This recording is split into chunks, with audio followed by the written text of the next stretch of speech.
Bueno, vamos a dar inicio a esta sesión. Vamos a unirnos a las plataformas virtuales, tanto Teams como la plataforma del Facebook. Esperemos que el canal de televisión también nos siga, como siempre ha hecho, Cable Canal de Noticias, Canal 550 del Congreso de la República. Hoy día es martes 13 de octubre de 2020 y vamos a dar inicio a la presente sesión. Muy buenos días, señores congresistas, siendo exactamente las 11 horas con 15 minutos, las 11:15 de la mañana del día martes 13 de octubre de 2020, vamos a proceder a pasar la lista de asistencia a efectos de verificar el quórum reglamentario para dar inicio a la presente sesión. Por favor, secretaria doctora Patricia Durán, sírvase pasar la lista de los señores parlamentarios. Adelante, por favor.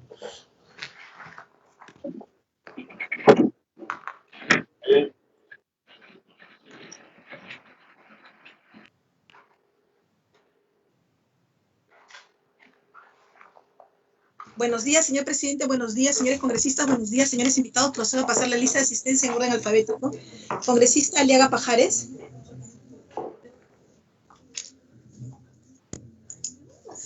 Congresista Almerí Beramendi. Presente, señorita secretaria. Buenos días, colegas. Gracias. Congresista Chávez Cosío. Buen día con todos. Presente, gracias. Gracias. Congresista Columbus Murata.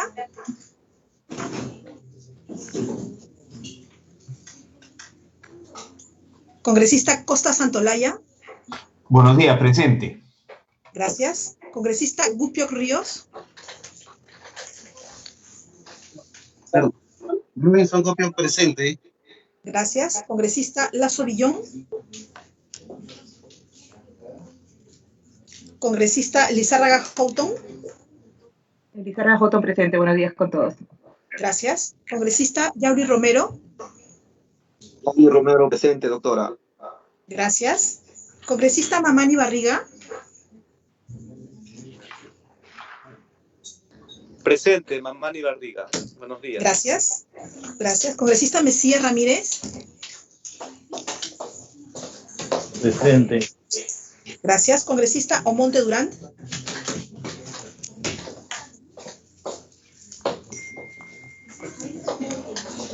Congresista Paredes Eizaguirre. Congresista Pineda Santos. Presente. Gracias. Congresista Ramos Zapana. Congresista Raime Marín. Congresista Retamoso Lezama. Muy buenos días, presente. Gracias. Congresista Roel Alba. Congresista Salinas López. Salinas López, presente. Buenos días. Gracias. Congresista Valdés Farías.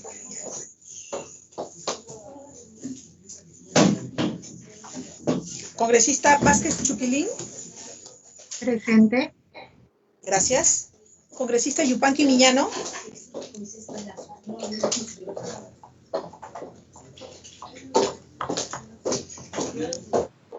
Señor presidente, están presentes 13 señores congresistas titulares. El quórum para la presente sesión es de 13 señores congresistas. Tendremos el quórum suficiente para poder iniciar la sesión. Doctora Durán, hay algunos congresistas que se están haciendo presente en estos segundos. Vuelva a hacer una segunda ronda, por favor, a las personas que no han contestado, para tener un claro panorama, por favor. Muy bien, señor presidente. Congresista Aliaga Pajares. Congresista Columbus Murata. Congresista Lazo Villón. Congresista Omonte Durán. Congresista Paredes Eizaguirre. Congresista Ramos Zapana. Congresista Raime Marín. Congresista Roel Alba. Presente. Gracias. Congresista Valdés Farías. Congresista Yupanqui Miñano.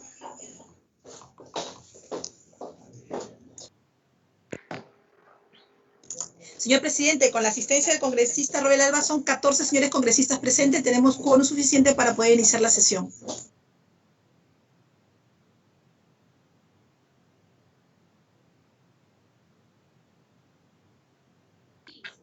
Muy bien.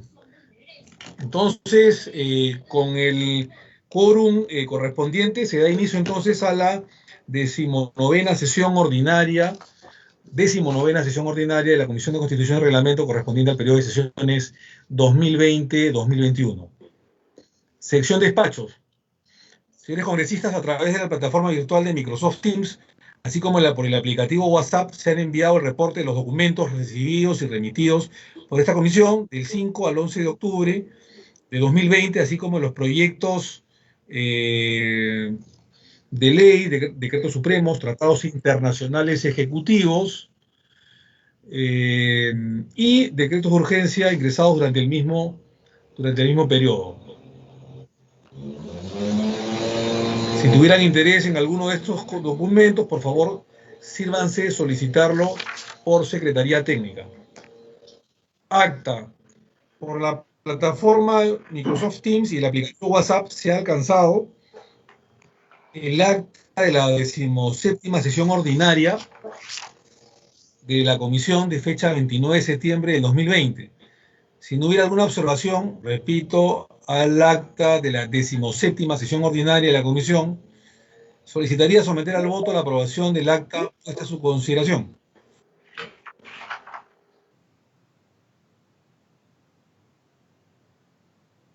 Muy bien, doctora Urán, por favor, con la misma asistencia, pase a la votación para la aprobación del acta de la 17ª sesión ordinaria de la Comisión de Constitución de fecha 29 de septiembre de 2020. Por favor, doctora Urán, adelante. Gracias. Congresista Aliaga Pajares. Congresista Almerí Beramendi. A favor, señor secretario, a favor. Gracias. Congresista Chávez Cosío. A favor. Gracias. Congresista Chejade Moya. A favor. Gracias. Congresista Columpus Murata. Congresista Costa Santolaya. A favor. Gracias. Congresista Gupio Ríos. Robinson Gupio, sí. Gracias. Congresista Lazo Villón. Congresista Lizárraga Houtun. A favor. Gracias. Congresista Yaugui Romero. A favor, doctora.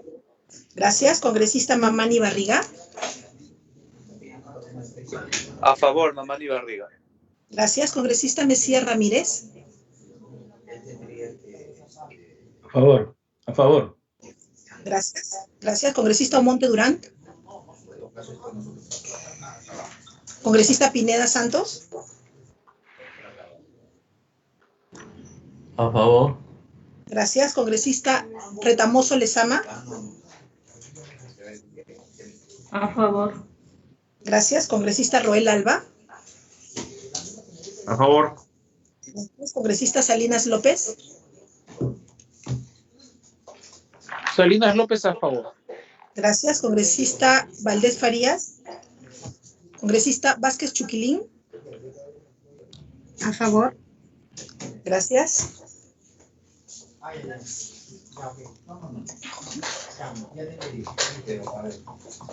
Señor presidente, han votado a favor 14 señores congresistas titulares. Se ha aprobado el acta de la 17ª sesión ordinaria de la Comisión de fecha 29 de septiembre del 2020 por unanimidad. Señor presidente, y lista asistencia. Tuve problemas técnicos, presidente Ramos Apana. Gracias. Congresista Ramos Apana, y la votación también, por favor, podría decirme si está a favor, en contra, en abstención del acta. A favor, por favor. A favor. Mi asistencia, votación a favor. Gracias. Gracias. Señor presidente, han votado 15 señores congresistas titulares a favor de la aprobación del acta. Se ha aprobado por unanimidad.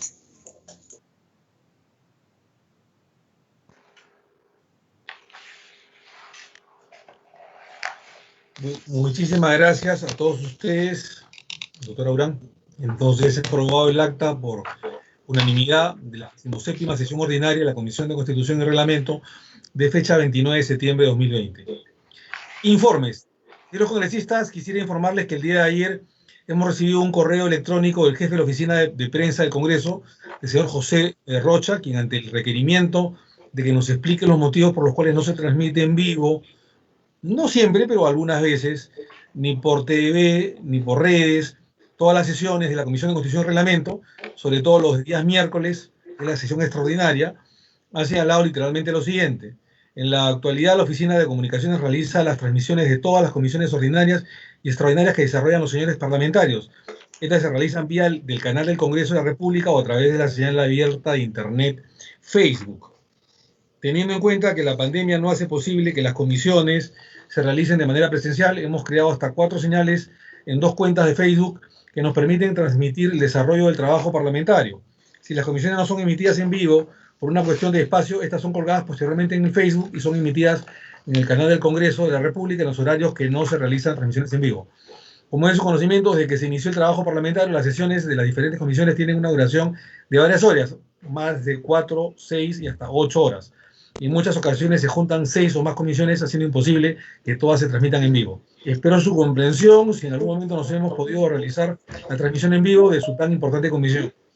Al respecto, señores congresistas, debemos mencionar que esta comisión ha venido solicitando de forma insistente que se transmita en vivo, sea por el canal del Congreso o por las redes, las sesiones de esta comisión, puesto que hemos evidenciado que en varias oportunidades, repito, no en todas, pero sí en varias, no se transmiten de forma oportuna y en otros casos, peor aún, se han transmitido otros eventos que no son sesiones, cuando la comisión ha estado en plena sesión debatiendo la bicameralidad, por ejemplo. Aunque también hay que decir que también ha habido sesiones de bicameralidad o de temas de bicameralidad o de exposiciones al respecto que sí se han transmitido. Esta situación no puede pasar desapercibida ni mucho menos aceptarse, puesto que todas las sesiones son públicas y por ende cualquier persona que quisiera tomar conocimiento de lo que debaten sus representantes debe tener la posibilidad de acceder a la información de forma oportuna y no cuando la oficina de prensa lo crea conveniente. Máxime si por esta pandemia las sesiones se realizan de manera virtual y no permite el ingreso a la sala más que de los congresistas, limitándose al acceso hasta los propios asesores de los señores parlamentarios.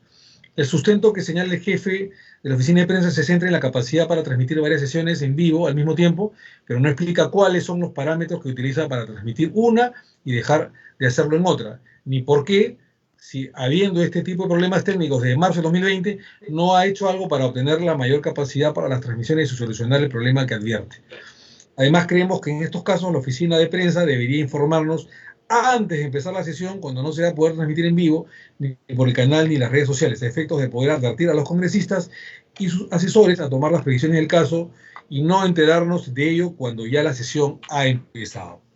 Asimismo, debo informar a los señores congresistas que el día de ayer, en horas de la mañana, hemos recibido el pedido de la ministra de Economía y Finanzas, señora María Antonieta Alba, para sustentar la posición del Poder Ejecutivo con relación a los decretos de urgencia 014-2020 y 016-2020, que se encuentran ya con predictamen en la agenda del día de hoy, ¿no? Hay que decirle que igual se va a escuchar las exposiciones, ya hay un predictamen formado, se ha dilatado demasiado este tema, y en todo caso nos servirá, digamos, las exposiciones del día de hoy para de alguna manera tomar conciencia de nuestro próximo voto, pero no podemos seguir dilatando un tema tan importante.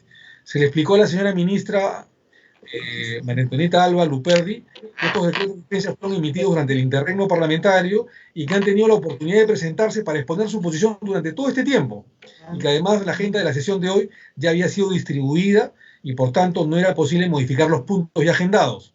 Máxime si el estudio y revisión de la constitucionalidad de dichas normas, decretos de urgencia 014 y 016, vienen siendo solicitados por los congresistas y la sociedad civil y afectados ya hace varios meses atrás. Sin embargo, con la finalidad de que los congresistas de la República, miembros de esta comisión, la de Constitución, puedan tomar una decisión con mayores insumos sobre la mayor cantidad de información disponible, hemos considerado razonable escuchar la posición del Poder Ejecutivo antes de entrar al debate de los predictámenes que ya existen, lo tienen todos ustedes, desde el día de ayer, de los decretos de urgencia 014 y 016-2020. Y le agradeceríamos, por favor, a los señores parlamentarios que por favor se aseguren de apagar sus micrófonos, que se está colando algunos audios. Ello de ninguna manera, volviendo al tema, implica la postergación del debate de estas normas para la siguiente semana, sino que previo al debate programado para el día de hoy, escucharemos a los representantes designados por el Poder Ejecutivo para explicarnos los motivos que se justificaron en cuanto a la adopción de estos decretos de urgencia sobre su constitucionalidad o la ausencia de ella. En consecuencia, al término de las exposiciones programadas para el día de hoy, la de los señores invitados sobre el tema de la bicameralidad, y antes de entrar al debate y votación de los predictámenes de control de los decretos de urgencia 014 y 016-2020, escucharemos al presidente de la Unidad Nacional del Servicio Civil, de Servir, señor Juan José Martínez Ortiz, que nos explicará los fundamentos que justificaron la emisión de dichos decretos. Y luego a los asesores del Gabinete de Asesores del Ministerio de Justicia y Derechos Humanos, señores Rosa Góngora Quintanilla y Jaime de la Puente Parodi, quienes explicarán sobre la constitucionalidad o no de estas normas. También estarán presentes el señor Ricardo Monterio, de la Pía General de Gestión Fiscal de Recursos Humanos del Ministerio de Economía y Finanzas. Repito, ayer la señora ministra me ha llamado cuando ya la señora ministra de Economía y Finanzas, la señora María Antonieta Alba Luperdi, para poder, digamos, presentar a sus expositores, por un tema no solo de cordialidad y gentileza con la ministra de Economía y Finanzas, que me lo pidió tan gentilmente, sino también para tener más insumos al respecto. Hemos accedido a este pedido de la ministra de Economía y hemos citado a los expositores que ella nos ha entregado para el día de hoy, que son algunos del Ministerio de Economía y Finanzas y otros del Ministerio de Justicia, o sea, del Poder Ejecutivo. Sin embargo, ya el predictamen estaba distribuido a todos ustedes sobre los decretos de urgencia 014 y 016, y estas exposiciones por parte de los señores que vienen del Ejecutivo servirán para que ustedes puedan tomar conciencia en el debate sobre el predictamen que les hemos distribuido a todos ustedes el día de ayer. Si algún congresista quisiera informar sobre un tema adicional, por favor, sírvase a hacerlo en este momento. Muy bien. También quiero señalarles en esta sección informes que nos ha llegado una comunicación del oficial mayor del Congreso de la República, el señor Javier Ángeles Illman, remitido a mi persona como presidente de la Comisión de Constitución y Reglamento del Congreso de la República, en el que señala que por especial encargo, dice el oficial mayor, del señor presidente del Congreso de la República, o sea, Manuel Merino de Lama, nos hace de su conocimiento que el Pleno del Congreso, en su sesión virtual celebrada el anterior jueves, el 8 de octubre de 2020, el trámite de sanción del acta y a propuesta del Grupo Parlamentario Alianza para el Progreso, aprobó la siguiente modificación en la conformación de la comisión que quien habla preside. Sale como titular el congresista Moisés González Cruz. Repito, ha salido como titular Moisés González Cruz, parlamentario, que antes era, como ustedes saben, de Alianza para el Progreso, y renunció, lo cual le pediríamos al vocero, al encargado de Alianza para el Progreso, que se sirva sustituir al congresista Moisés González Cruz y designar a otra persona en su lugar, porque Alianza para el Progreso tenía o tiene 4 cupos, digamos 4 cartas de congresistas en esta comisión, la de Constitución. Sin embargo, ahora quedarían 3, ya que si bien ha salido el señor Moisés González Cruz como titular de la comisión por renuncia a la bancada, no ha sido sustituido por otro señor parlamentario de dicha bancada. Así que le exhortamos al vocero o los voceros de la bancada de Alianza para el Progreso, que dicho sea paso también es mi bancada, para poder sustituir lo más pronto posible al parlamentario de la bancada o de la bancada en este momento de Alianza para el Progreso, al señor Moisés González, que ha renunciado. Muy bien, orden del día. Señor congresista. Presidente. Sí. Presidente, disculpe. Señor Mamani, adelante, por favor. Sí, antes de que pasara al orden del día, quería hacer un pedido. ¿Cómo no? Adelante, por favor. Encantado. Muchas gracias, presidente. Previo saludo cordial a usted y a los colegas de la comisión quería comentarle que yo he presentado unos pedidos para invitar a personas que nos ayuden a dilucidar y brindar información a esta comisión sobre las particularidades del proceso electoral de 2021. Primero, he remitido el oficio número 460, a través del cual solicité invitar al jefe de la OMPE, quien ya vino a esta comisión, pero también pedí con ese mismo documento invitar a la ministra de Salud, la doctora Pilar Macetti, para que nos explique los protocolos de salud que garantizarán el normal desarrollo del proceso electoral del 2021. La presentación de la doctora Pilar Macetti es muy importante por dos hechos, señor presidente. Primero, porque ya el doctor Corbeto, jefe de la OMPE, ha informado a esta comisión que las elecciones del 2021 serán 100% convencionales. Es decir, no habrá voto electrónico no presencial y, por tanto, casi todos los ciudadanos deberán ir a votar de forma presencial. Segundo, las últimas declaraciones de la ministra de Salud, quien ha señalado que una posible segunda ola de contagios podría generar graves efectos en la salud y la vida de nuestros compatriotas. Incluso citó algunos números importantes, como el hecho que ante esta circunstancia tendríamos 306,000 hospitalizados, 14,775 pacientes en UCI y alrededor de 2,252 fallecidos más a los que ya tenemos actualmente. Entonces, a mí me informaron que la ministra de Salud se excusó de participar en una anterior sesión, pero me gustaría saber si se insistió con la invitación, y yo más bien sugeriría, presidente, que a la ministra de Salud se le invite un día martes, porque tengo entendido que los miércoles hay Consejo de Ministros, y seguramente si se le invita para un miércoles se va a excusar, ¿no? Entonces, adicionalmente, presidente, en esta misma reunión sería importante invitar especialistas en materia de salud que nos ayuden a contrastar y debatir la información que nos pueda compartir la ministra. Yo he sugerido mediante los oficios 560 y 585, salvo mejor parecer de usted y los colegas de la comisión, invitar a especialistas como Ciro Maguiña Vargas, Ernesto Bustamante Donaire, Marco Almerí Beramendi y el doctor Augusto Tarazona Fernández. Esta presentación será muy importante, presidente, para poder debatir y dilucidar los protocolos de salud que se implementarán en las elecciones generales del 2021, así como aclarar cualquier duda sobre este proceso electoral, ello en la medida que esta comisión se aboca a la materia electoral. Espero pueda considerar, señor presidente, este pedido para su debida atención. Muchísimas gracias.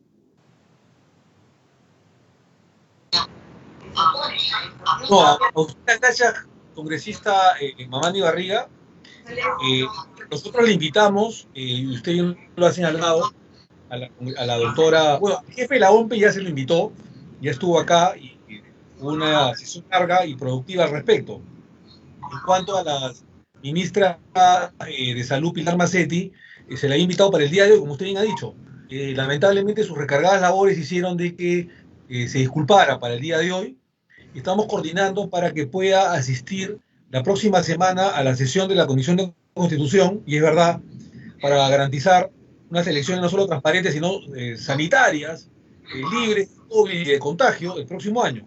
Así que estamos haciendo las coordinaciones a través de Secretaría Técnica, al igual que, digamos, los demás especialistas que tengan que ver con la salud del país y con el Ministerio mismo, el Ministerio de Salud. Así que por ese lado, señor Mamani, no se preocupe, estamos coordinando. Repito, si la señora Macetti no ha podido venir el día de hoy, es porque ella finalmente se ha excusado. No ha sido, digamos, una responsabilidad nuestra, sino, en todo caso, las recargadas labores que entendemos tiene la ministra de Salud. Estamos coordinando para que la próxima semana, ya sea el martes o el miércoles de la semana próxima, pueda estar aquí presente y comparecer ante la Comisión de Constitución, al igual que el resto de galenos del sector, y que pueda de alguna manera darnos confiabilidad en las próximas elecciones generales. Y con respecto a lo que usted ha señalado, voy a volver a repetir lo mismo, que es siempre clave decirlo. Nosotros durante varios meses insistimos con el ex jefe de la OMPE, famoso señor Ganosa, el señor Cox Ganosa. Y le insistimos no solamente quien habla, en la presidencia de la comisión, sino varios de ustedes, señores parlamentarios, sobre los problemas que podría tener un voto electrónico no presencial. Y lo sugerimos en diversas oportunidades porque sabíamos que el señor Cox Ganosa no era un especialista, un técnico, digamos, en la materia, en materias electorales, y que de alguna manera llegó a ese cargo por la suspensión o destitución del anterior jefe de la OMPE, ¿no es cierto? Y era una especie de encargado.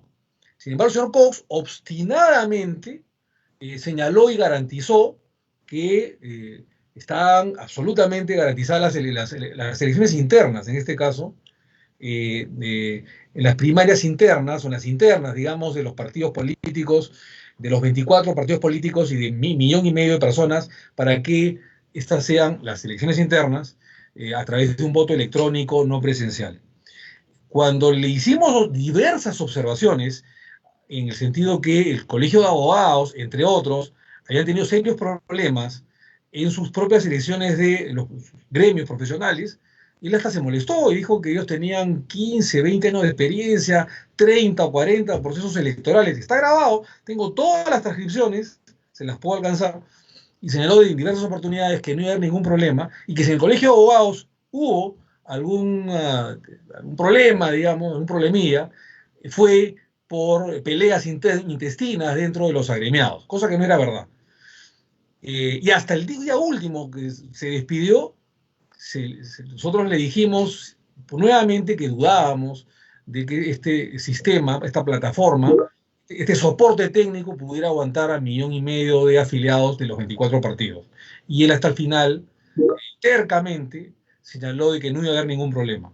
Por eso es que cuando hubo el cambio, ustedes se acordarán, de nuevo jefe de la OMPE, vino un especialista, un buen técnico, como el señor Piero Corbeto, y lo primero que dijo fue, disculpándose, además pidiendo disculpas a nombre de la institución, de que lo que había dicho el señor Cox era falso, pues, ¿no? Que era mentira, y que se disculpaba a nombre de la institución, ¿no? No por él, porque recién había llegado, evidentemente no es responsable de lo hecho por su antecesor, pero que a nombre de la institución, institucionalmente pedía disculpas por esta falla, por estas falsedades que había señalado el anterior jefe de la OMPE. Y cuando presentó a través del Jurado Nacional de Elecciones un proyecto de ley, era demasiado tarde, porque lo presenta faltando una semana para que se cumpla el plazo de reformas electorales, que era el 26 de septiembre, justo cuando llegaba el tema de la semana de representación del Congreso. O sea, que era imposible, fácticamente, poder reunirnos y hacer los cambios a última hora que diligentemente el nuevo jefe de la OMPE había propuesto para subsanar todos los errores y falsedades del anterior señor jefe de la OMPE, señor Cox Ganosa. Esto yo lo denunció públicamente, salvaguardando la integridad, la capacidad y el buen ánimo que siempre ha tenido toda la Comisión de Constitución, todos ustedes, los 24 miembros de la Comisión de Constitución, porque no queremos que después se diga de qué responsabilidad de la Comisión de Constitución, cuando es una responsabilidad exclusiva y excluyente de la OMPE a través del anterior jefe, el señor Cox Ganosa. Entonces creo que esto ha sido comprendido por la ciudadanía, por la opinión pública, donde ni la Comisión de Constitución ni el Congreso de la República tienen responsabilidad de todas estas irresponsabilidades, valga la redundancia, del anterior jefe de la OMPE. Entonces, por eso es que se lo citó a la semana siguiente que él asumió el cargo, ¿no es cierto?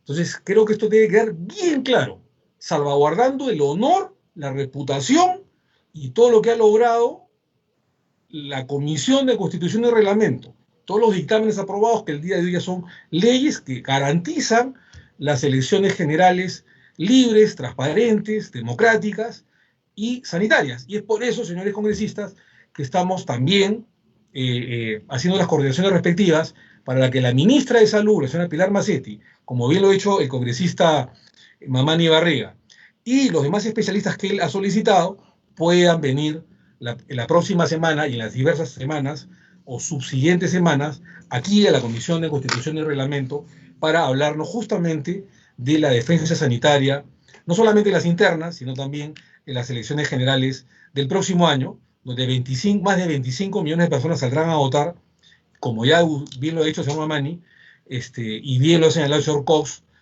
perdón, el señor Piero Corbeto, el nuevo jefe de la OMP, serán con una votación presencial, convencional, tanto en las internas como las elecciones generales del próximo año.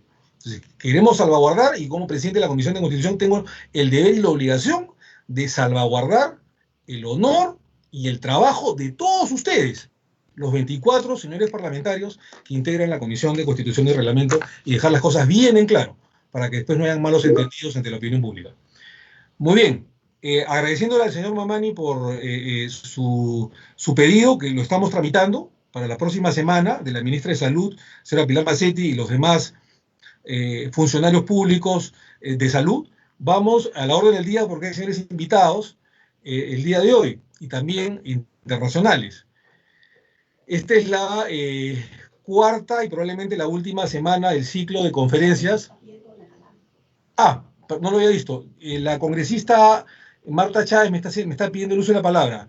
Congresista Chávez, adelante, por favor, encantado. Sí, presidente, brevemente, solamente para respaldar ese pedido, para respaldar lo que usted ha señalado y señalar algo que debe quedar además registrado. El hecho de que en las últimas elecciones, señor presidente, se utilizaran votos electrónicos, incluso en lugares donde es evidente que la posibilidad de que las personas, tanto los miembros de mesa como los propios ciudadanos, pudieran tener expertise o estar familiarizados con los equipos, y las denuncias además que se hicieron respecto de la falta de auditoría de ese sistema, y teniendo en cuenta además la pequeñísima diferencia que hubo en la segunda vuelta, señor presidente, eso nos lleva a pensar, y que quede constancia de que acá pudo haber algo más que una imprevisión, que una falta de capacidad.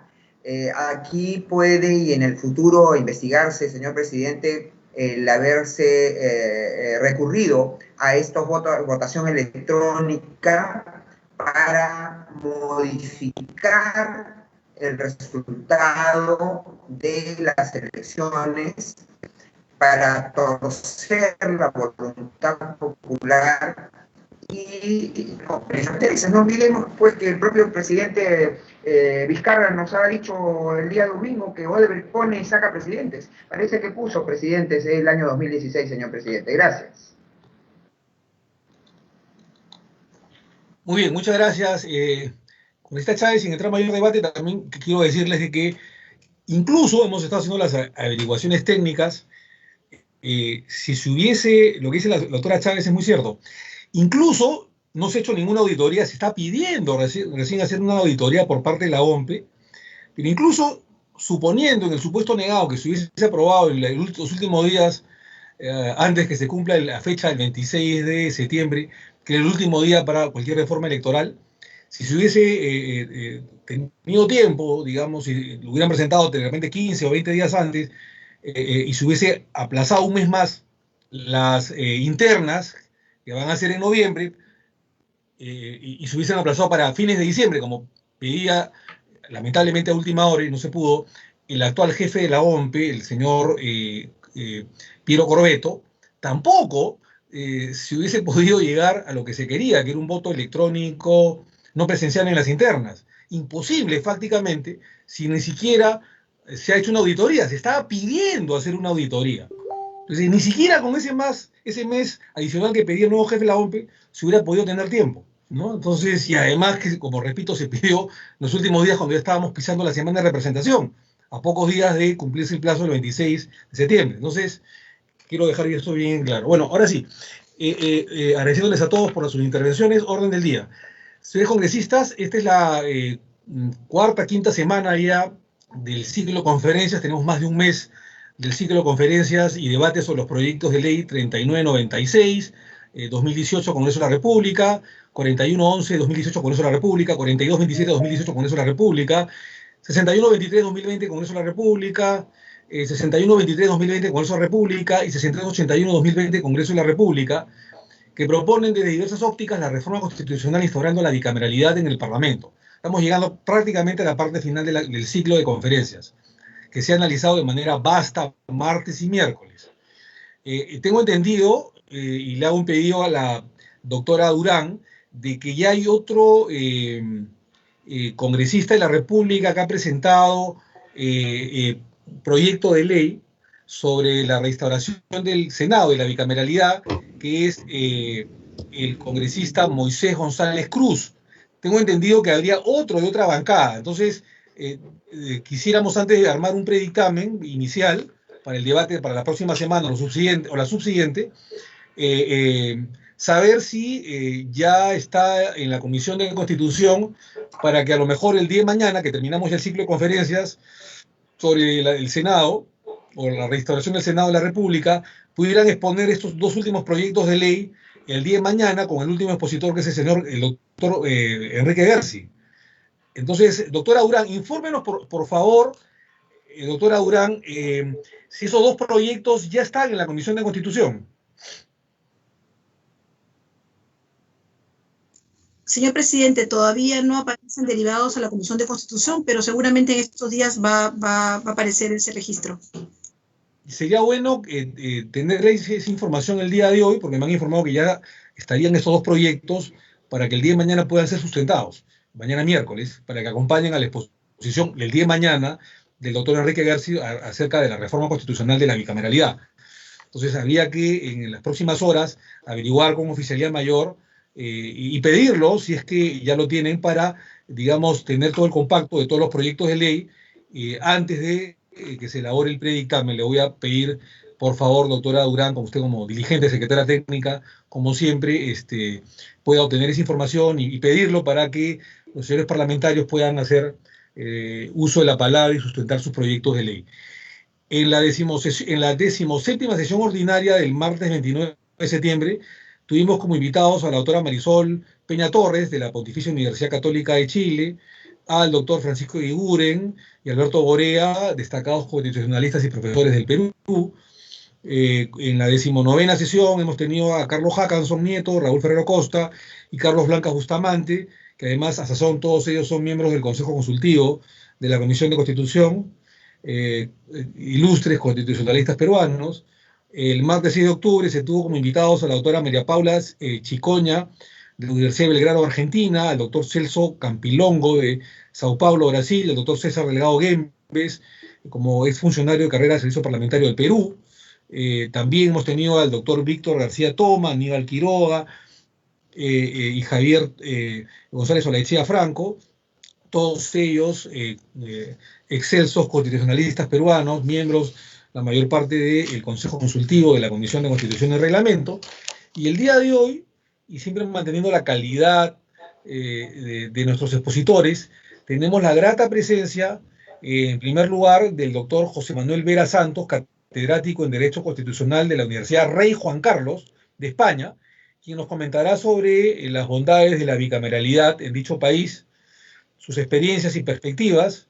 De igual forma también lo hará el doctor Antonio José Lizarazo Ocampo, magistrado de la Honorable Corte Constitucional de Colombia, sobre la bicameralidad en dicho país. Y finalmente tendremos la exposición del doctor Domingo García Belaúnde, ni más ni menos, experto en Derecho Constitucional, quien además, como ustedes saben, es miembro de nuestro ilustre Consejo Consultivo de la Comisión de Constitución, quien compartirá la posición sobre la viabilidad y pertinencia de los proyectos de ley sobre la restauración de la bicameralidad del Senado de la República. La temática o el procedimiento, la regla de juego esta vez, señores parlamentarios, es que por la diferencia horaria que existe con el hermano país y la madre patria España, expondrá primero el doctor José Manuel Vera Santos, que además, como ustedes bien saben, con España existe una diferencia horaria de 6 horas y 7 horas si es verano. Tengo entendido que todavía es verano en España, está terminando el verano español. Entonces, ¿quién como ellos? Y son 7 horas de diferencia. Allá van a ser las 7 de la tarde. Y evidentemente, para no complicar los tiempos de el doctor Vera Santos, va a exponer el primero y luego va a haber una ronda de preguntas y respuestas o postura de los señores parlamentarios, y luego intervendrá otra vez el doctor José Manuel Vera Santos para responder en un segundo turno las respuestas, repito, de los señores congresistas. Terminada estos turnos del catedrático español, el doctor José Manuel Vera Santos, entonces pasaremos a la exposición primero del doctor en Derecho, el doctor Antonio Lizarazo Ocampo, de Colombia. Luego continuará nuestro querido amigo Domingo García Belaunde, y luego de estas dos exposiciones recién vendrán los últimos apuntes de los señores congresistas, los colegas, y finalmente terminará de responder en último término, como segunda ronda, tanto el doctor Lizarazo Ocampo y García Belaunde, terminando el tema de la bicameralidad. Como ustedes bien saben, voy a hacer esa chamba para... por favor, apaguen sus micrófonos. Hay un micrófono que se ha prendido, que está abierto. Son los problemas de estas sesiones virtuales. Yo le quiero dar la bienvenida y el agradecimiento al doctor José Manuel Vera Santos.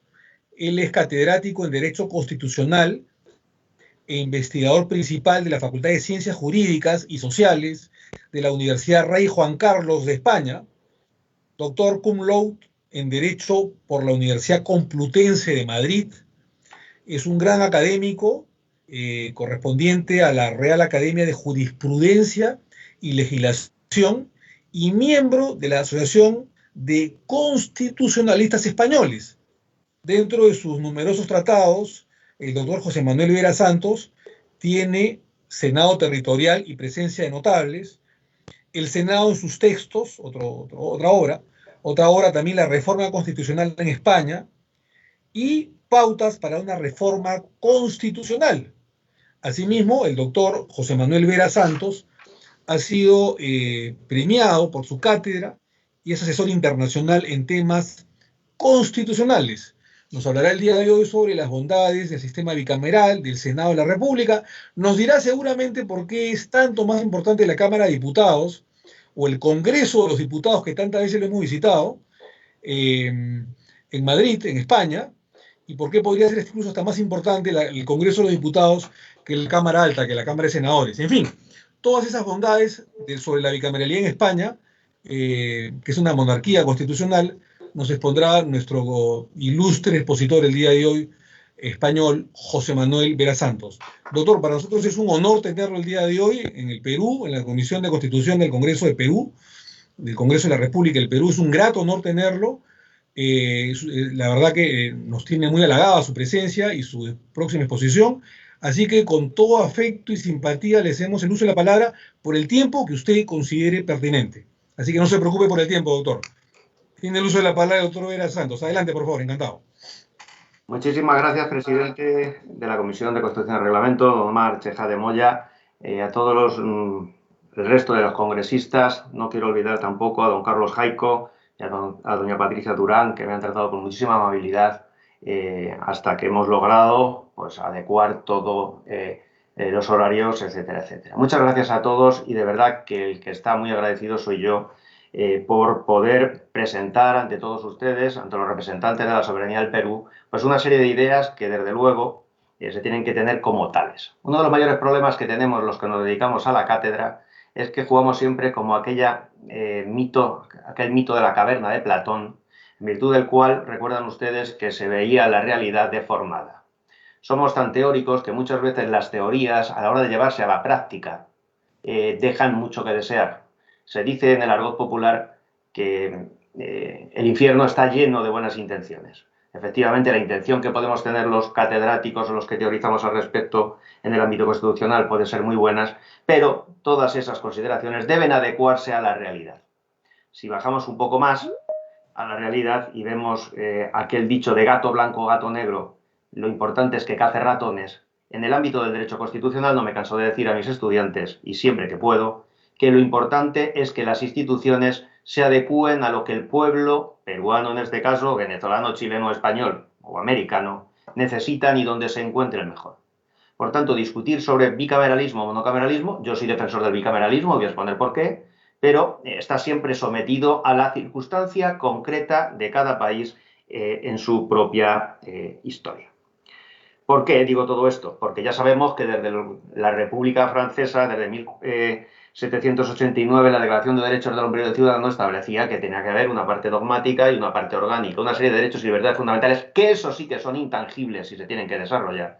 Y luego una parte orgánica que, siguiendo, digamos, todas las teorías organicistas, mecánicas de la Ilustración, intentaban lograr que el poder controlara al poder.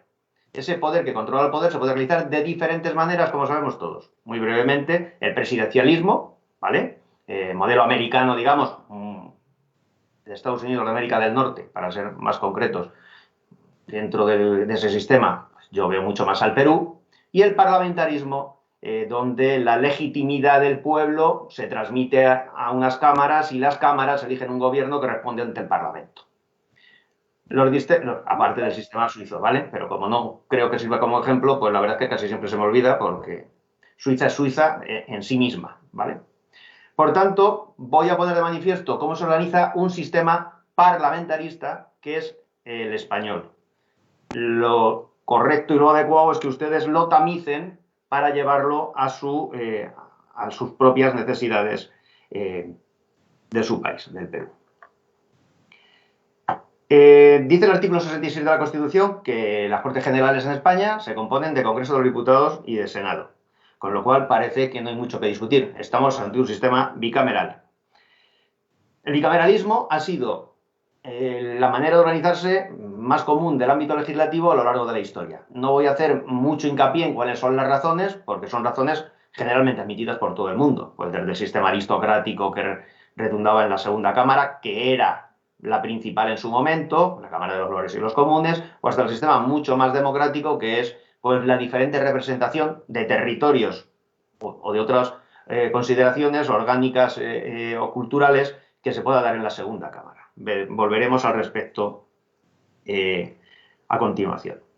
En España, salvo la Constitución de 1812, que seguro que conocen ustedes, éramos todos España, no éramos más España nosotros que la España del otro hemisferio, como decía la Constitución de 1812, y la Constitución de 1931 de la Segunda República, siempre ha sido la manera de organizar el bicameralismo. En la obra a la que se refería el presidente, Senado Territorial y Presencias Notables, tengo el estudio hecho de toda la evolución que ha podido ir sucediendo de la Cámara Senatorial a lo largo de la historia constitucional española. No les voy a aburrir con el tema porque efectivamente la historia influye, pero nunca puede determinar las decisiones libres y soberanas que adopte un pueblo en determinado momento concreto. Bien, dicho esto, ya sabemos que tenemos un Congreso de los Diputados y tenemos un Senado y que estamos en un sistema bicameral en España. Bien. Pero el sistema bicameral en España se denomina como un sistema bicameral asimétrico o imperfecto. ¿Por qué? Porque como saben todos ustedes, y seguro que conocen por lo que decía el presidente, si han viajado a España, nos encontramos que, aunque dice el artículo 66 de la Constitución en su apartado segundo, que las Cortes Generales, es decir, Congreso de los Diputados y Senados, ejercen las potestades clásicas legislativa, aprueba los presupuestos, la presupuestaria, y en tercer lugar controla la acción del gobierno, la función de control, un control diferente, insisto, si estamos en un sistema presidencialista o parlamentarista, aparte de otra serie de competencias que puedan tener, como es el nombramiento de magistrados del Tribunal Constitucional o del Tribunal de Cuentas. Esas son las competencias que tienen tanto el Congreso como el Senado. Bien, pues todo eso que dice la Constitución no se adecúa a la realidad porque la realidad, luego desarrollada en otros artículos de la Constitución y los reglamentos del Congreso y del Senado, pues deja mucho que desear. ¿Por qué? Porque toda la actividad política fundamental y esencial, salvo determinadas excepciones que no dejan de ser muy relevantes, se sustancian en el Congreso de los Diputados. ¿Cuáles son esas competencias fundamentales a favor del Congreso? Por ejemplo, la moción de censura o la cuestión de confianza radica en el Congreso de los Diputados, que es el único órgano capacitado para retirar la confianza al presidente del Gobierno, con lo que ello significa jurídica y políticamente. Políticamente, ¿por qué es más relevante el Congreso que el Senado? Porque todos los grandes líderes de los partidos políticos tienen presencia en el Congreso de los Diputados, no lo olvidemos. Podemos hablar de órganos diferentes, de bicameralidad o no, pero al final sabemos que las diferentes bancadas, los diferentes grupos parlamentarios, los diferentes partidos políticos, que son su trasunto, pues marcan una serie de pautas. Y en el caso español, los líderes de los partidos políticos tienen su escaño en el Congreso de los Diputados. ¿Cuáles son las excepciones fundamentales y el papel fundamental del Senado en el caso español? Que tiene predominio respecto del Congreso de los Diputados, que casi desaparece. Ojo, porque hemos dicho que el Congreso tiene la máxima capilaridad, la máxima funcionalidad política y constitucional, pero el Senado también levanta la mano y aparece en escena en situaciones además bastante complejas para la convivencia.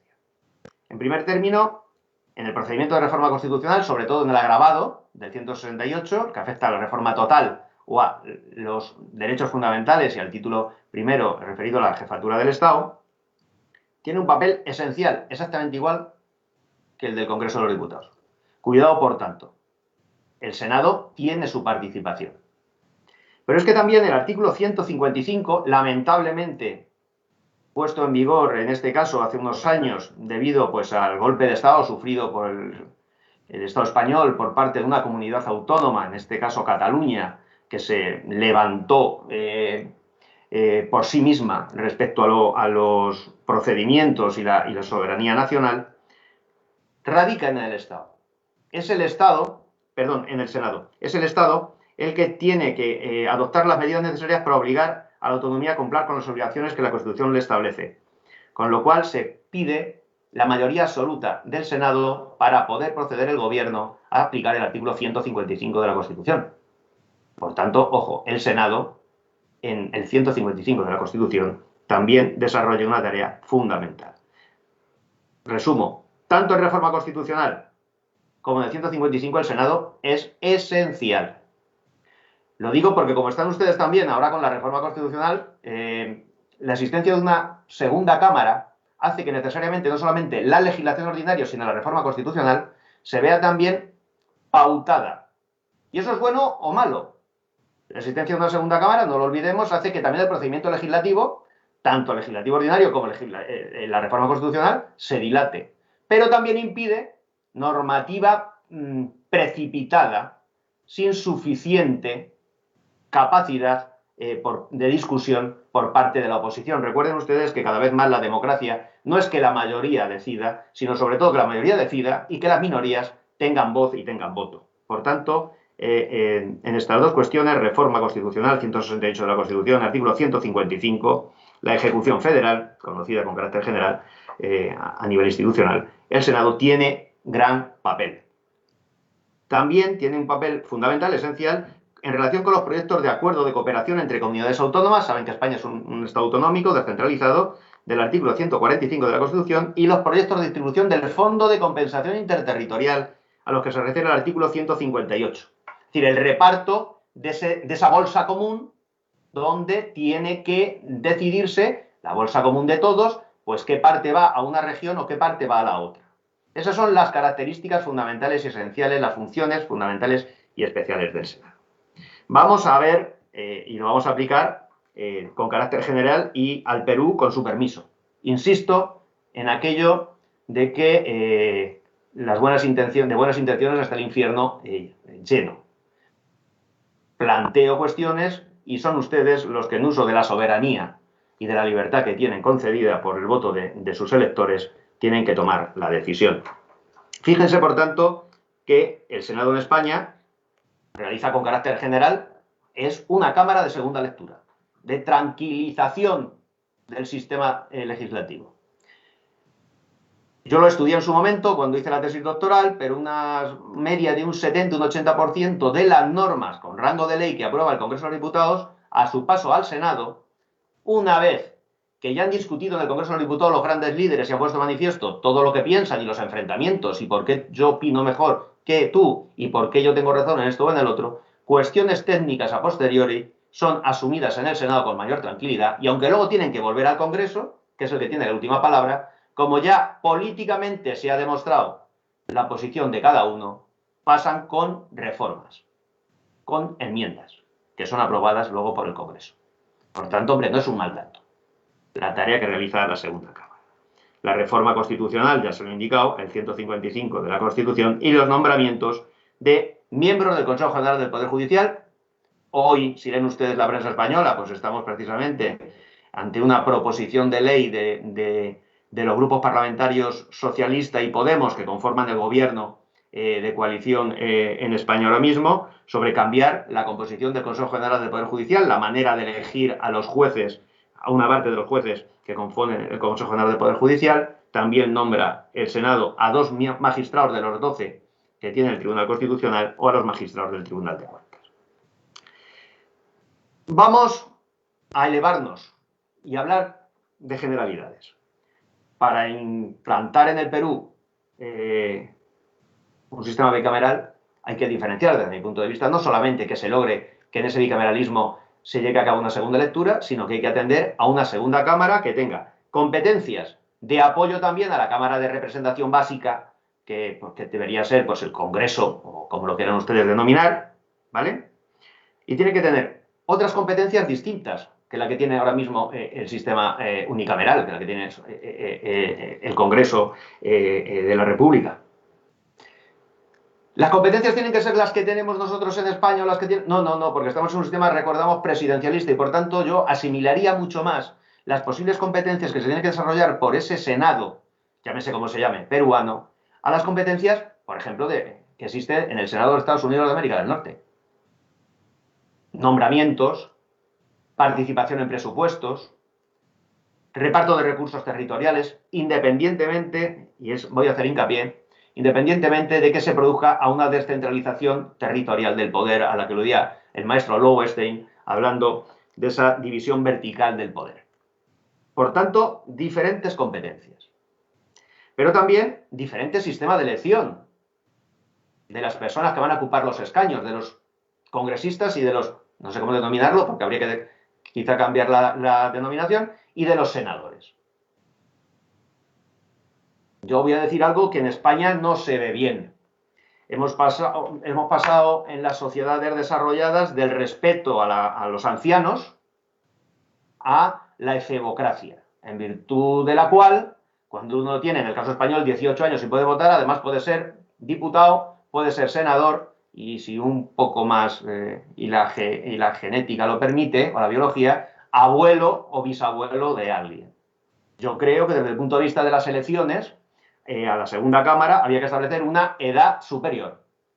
Usted puede votar con 21 años, pero para ser senador debería tener 35 o 40 años. ¿Por qué? Porque la política se observa siempre desde un punto de vista distinto, aunque tenga las mismas ideas. Tiene una proyección más general y más de apoyo al interés público que cuando uno tiene 18 años.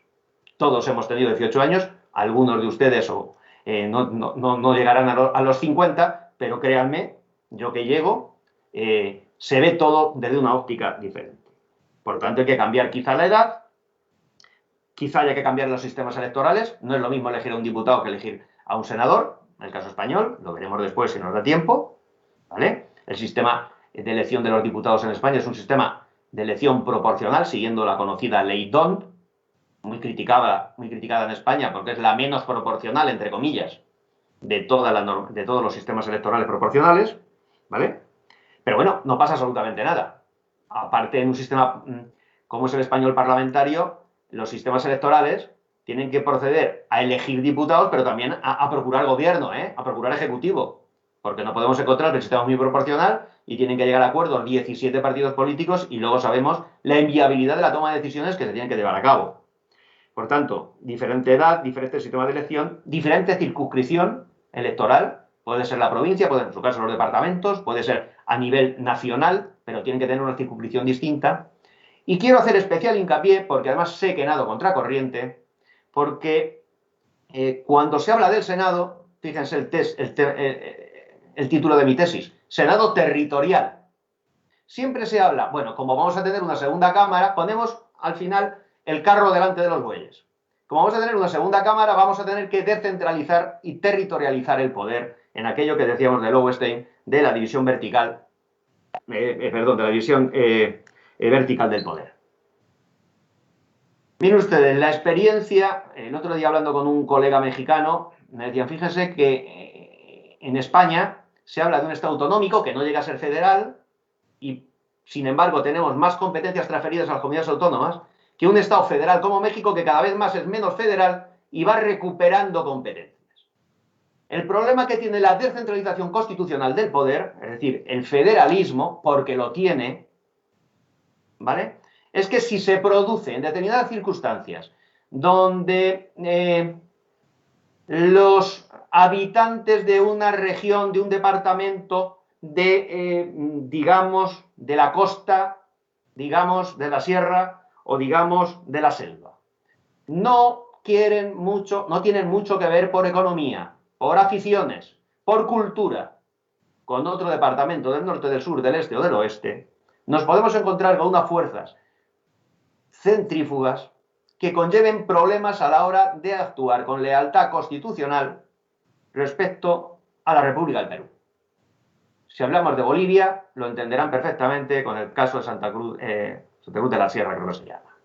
Quiero decir, cuidado con esa descentralización, que no tiene por qué ser mala, pero no justifiquen en ningún caso, desde mi punto de vista, la creación de una segunda cámara y diciendo, como tenemos una segunda cámara, tenemos que descentralizar el poder. Piensen primero si se tiene que descentralizar el poder constitucionalmente y luego después adecúen esa segunda cámara. Si no, la segunda cámara, de crearla, se va a crear por lo que hemos estado diciendo hasta ahora. Una segunda cámara de reflexión con diferentes, con mayor y diferente número de senadores. He tenido la ocasión de ver algunas de las propuestas que se realizan respecto a la bicameralidad en Perú. Y están muy bien organizadas. Hay unos cuadros que establecen con claridad los pros y los contras de cada una de las decisiones. Van a ser ustedes los que tienen que tomar esa decisión. Porque igual que hace unos 30 años, menos, se tomó una decisión de crear una cámara única en el Perú, ahora lo mismo hay que crear dos cámaras. Pero lo tienen que ver parametrizando lo que necesita la sociedad peruana, no teorizando sobre principios generales y haciéndonos caso, entiéndase lo que estoy diciendo, a los teóricos, sino adecuándolo a la realidad, bajando, como decía el Fénix de los Ingenios español, de las musas al teatro en horas 24. Hay que bajar al suelo para adecuar la relación institucional que se realice. Bien. ¿Cómo se elige el Congreso de los Diputados y cómo se elige el Senado de España? El Congreso de los Diputados, dice el artículo 68 de la Constitución, que se elige entre 300 y 400 diputados. La Ley Orgánica del Régimen Electoral General establece que son 350. Se ha criticado mucho diciendo, hombre, si queremos más proporcionalidad, como dice la Constitución, póngase 400 diputados. ¿Qué ocurre? Que, insisto, en un sistema parlamentarista como es el nuestro, también hay que lograr que se formalicen gobiernos y mayorías. Por lo tanto, el sistema proporcional está muy bien, pero también hay que introducir el matiz correspondiente para que se pueda gobernar. Tenemos 350 escaños. ¿Cómo se dividen estos 350 escaños? Fíjense ustedes que estamos hablando de 350 escaños. Ustedes tienen, si no me equivoco, 130 puestos en el Congreso. En España somos unos 40 millones de habitantes. Ustedes son unos 31, una cosa así, millones de habitantes. Fíjense ustedes que si hacen las cuentas les salen a 250.000 peruanos por escaño. ¿Vale? Nosotros tenemos más representantes. Nosotros tenemos 350 diputados. ¿Cómo se reparten estos 350 diputados? No se realiza a nivel nacional la elección, que dotaría de mayor proporcionalidad al sistema, pero impediría la conformación de gobiernos, la gobernabilidad, ¿vale? Se reparten por provincias. En España las provincias son, digamos, lo que ustedes ahí conocen, creo recordar, como departamentos, ¿vale? En España hay 50 provincias y se reparten un mínimo de 2 diputados por provincia. ¿Eso qué logra? Que las provincias que tienen menos población sí tengan representación en el Congreso de los Diputados, ¿verdad? Pero ¿qué ocurre? Que si pone 50 por 2 son 100. De los 350 diputados, 100 diputados no se reparten con proporcionalidad, sino directamente para cada provincia, ¿bien? Y el resto, los otros 248, porque hay algunas excepciones, se reparten en virtud de criterios de población. Y nos encontramos que Madrid puede elegir, Comunidad de Madrid puede elegir 21 diputados y una provincia que se llama Soria, pues puede elegir 3 diputados. Crítica. Para sacar un diputado en Soria, resulta que se necesitan solo 50.000 votos por cada diputado. Mientras que en Madrid, para sacar un diputado, como tiene 6 millones de habitantes, pues se necesita 10 veces más. A esa crítica yo siempre respondo lo mismo. Váyanse ustedes a sacar un diputado a Soria y a lograr que de los 150.000 votantes de Soria, 50.000 le voten a ustedes. Porque es más sencillo sacar, proporcionalmente hablando, sacar representación en Madrid, porque hay muchos más votantes y con los cortes que hace la Leyton puedes sacar más representación. De hecho, ningún candidato a presidente del gobierno se presenta por Soria o por Ciudad Real, que es la provincia de origen mío, y se presentan todos por Madrid. Digamos que aparte de la cuestión simbólica, algo tendrá el agua cuando la bendicen y por eso se presentan por Madrid, porque yo no conozco a ningún diputado, ni a ningún senador, ni a nadie que se dedique a la política, que sea menos inteligente que este que les habla. Y por tanto, la experiencia es, como les digo.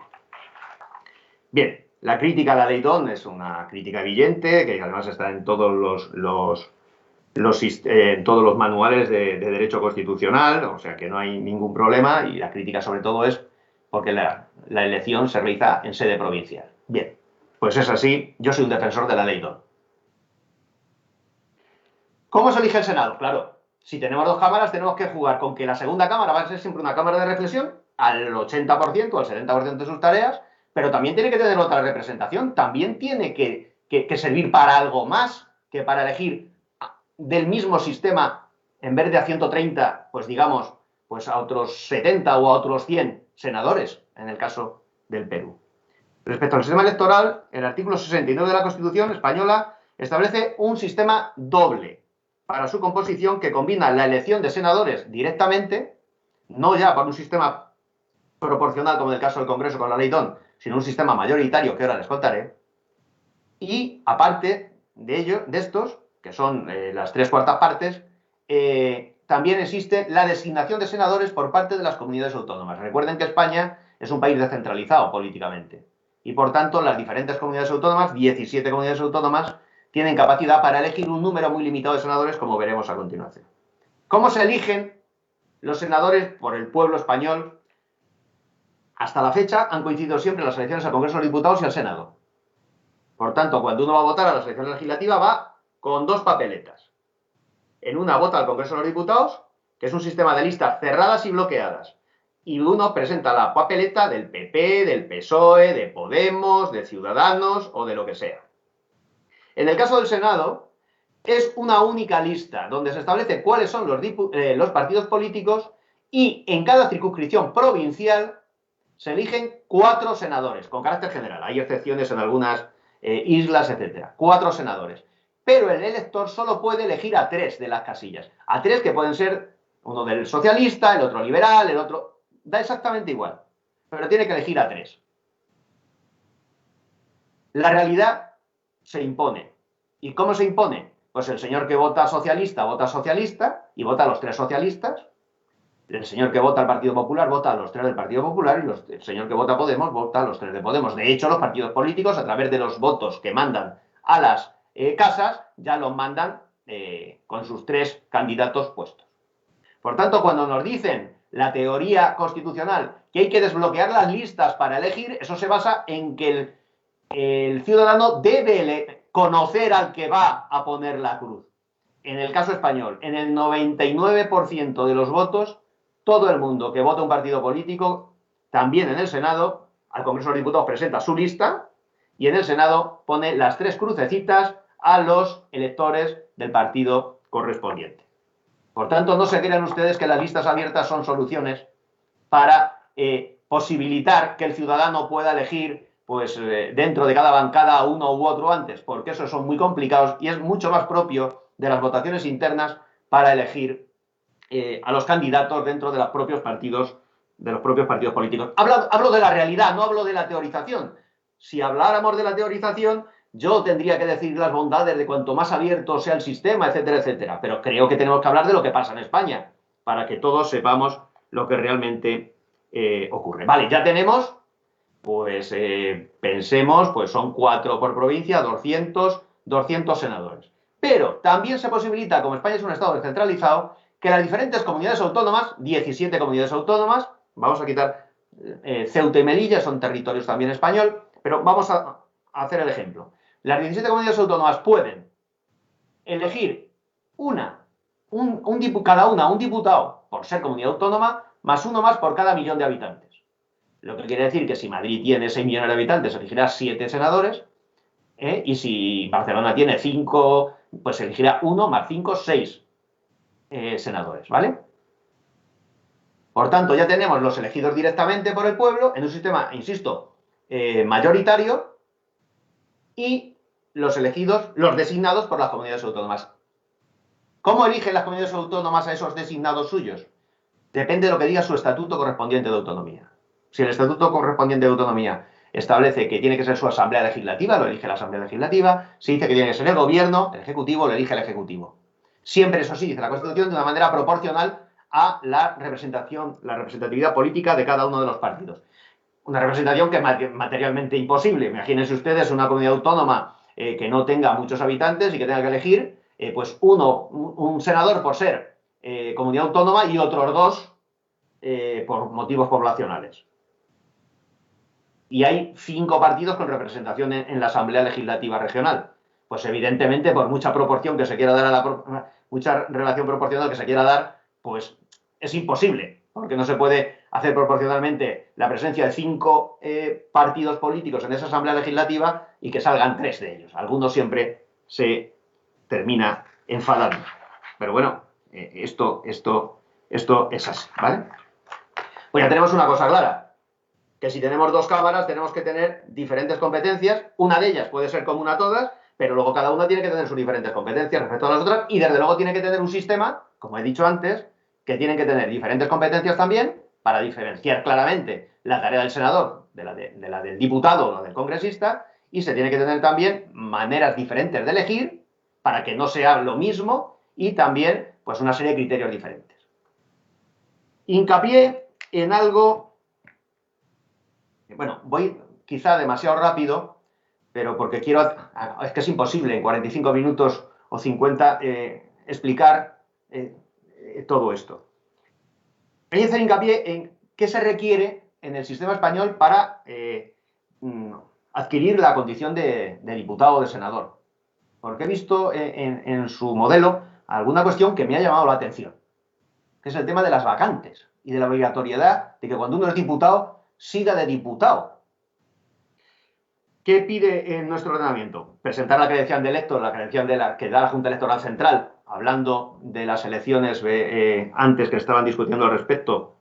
Es un tema apasionante, lo de las elecciones por Internet o las elecciones presenciales. Yo escribí además en la revista Pensamiento Constitucional de la Pontificia Universidad Católica de allí del Perú, un artículo que se titulaba ¿Cómo ser demócrata y no morir entre bytes? ¿Vale? Aludiendo a esta cuestión, que es una cuestión muy, muy interesante.